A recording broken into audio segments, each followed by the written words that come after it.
jàmm ci AGT News chaîne bi leen di jox xibaar yi wér te wóor abonné leen ngir dara bañ leen a raw.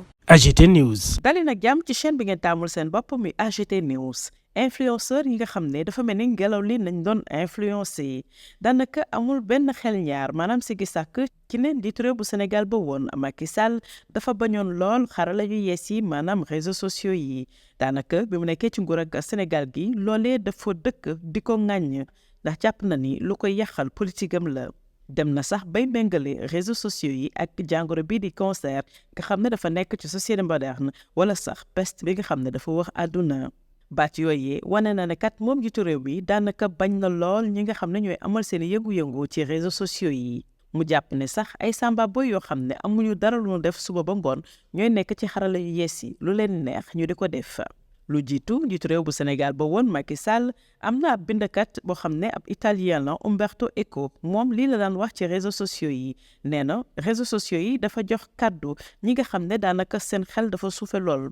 réseaux sociaux yi dafa jox baat ñi nga xam ne mën nañ leen méngale tey ak ay imbécile nga xam ne ci baax yi rek nañ daan yëkki seen kàddu tey nag ak réseaux sociaux yi bu ñu waxee mën nañu leen méngale ak ñi nga xam ne dañu wane xarañte ba sax jël ay prix Nobel. njiitu réew bu Sénégal ba woon Macky Sall ak écrivain boobee daanaka la ñuy wax dëgg la sax booy xool ba ca biir ndaxte nag influenceurs yooyee tey ñoom la ñuy yëkki ba ci kaw def leen ay star ñu dëkk di def la leen saf. ci campagne électorale bi ñu génn mu soxal élection présidentielle bu mujj bi candidat bi nga xam ne daanaka sax bëriwul woon ñu ko bëgg muy Amadou Ba amoon na gannaaw taskatu xibaar yi ay influenceurs yoo xam ne ñoo ko toppoon ci campagne bi mu doon amal.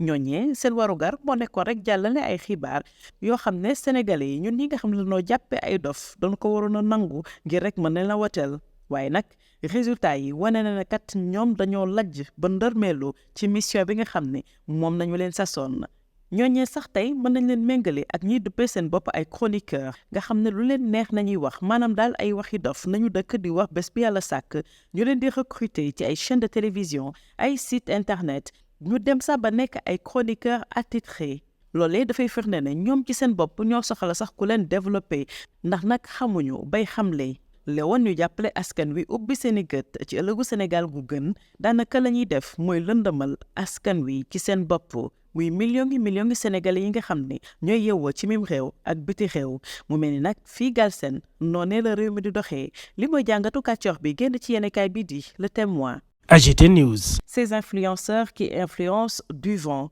Nul doute que l'ex-chef avait horreur des réseaux sociaux. Il s'est, durant tout son magistère, plaint de leur caractère nocif, les considérant comme un cancer des sociétés modernes et une peste mondiale. Les mots sont à la mesure de sa détestation des réseaux sociaux, qu'il disait animés par des oisifs errants. Bien avant lui, l'écrivain italien Umberto Eco en disait ceci.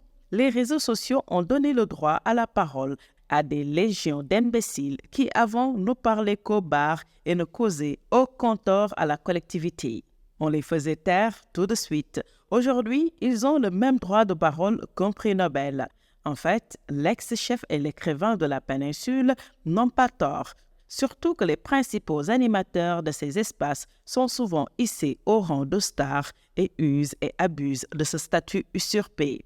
On apprend ainsi que lors de la campagne électorale pour la dernière présidentielle, le candidat mal aimé avait dans ses bagages, en plus de journalistes, des influenceurs dont le rôle était de nous abrutir par leurs messages en nous vendant des mirages à nous autres qu'ils prennent pour des idiots.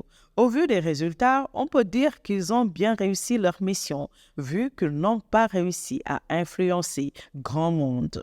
Les mêmes qui se drapent du manteau de chroniqueur pour ne dire souvent que des âneries à un public friand de ragots sont recrutés par des télévisions locales et pas une seule chaîne de télévision, site web ou autre sans son chroniqueur attitré dont le rôle consiste plus souvent à aller à contre-courant des idées dominantes.